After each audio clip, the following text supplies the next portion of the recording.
Firefighters are back in that neighborhood handing out smoke detectors, and that's where we find Sheldon Dutez. Hi, Sheldon. Well, Eden, this is all that's left of the family's home. This is where that 4-year-old boy and his great-grandfather died.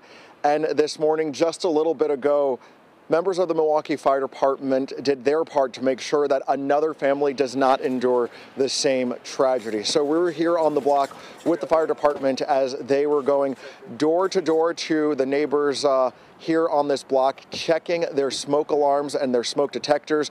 Now, if any of the families on this block did not have any working smoke alarms in their homes, the fire chief and some of the members of the fire department installed new smoke alarms for them free of charge. A lot of people that I talked to on the block said that they were grateful for this service. One woman telling me that after the fire happened, she lives a few doors down, she checked and realized that she was short one smoke alarm in her home, so she was grateful that the fire department came to install one for her. So what happened here in this home is a sobering reminder for all of us to check these smoke alarms in our homes. If you live in the city of Milwaukee and you don't have working smoke alarms in your home, the fire department will install them free of charge. We've got that number on the bottom of our screen, Eden. Again, that number is 414-286-8980. Thank you, Sheldon.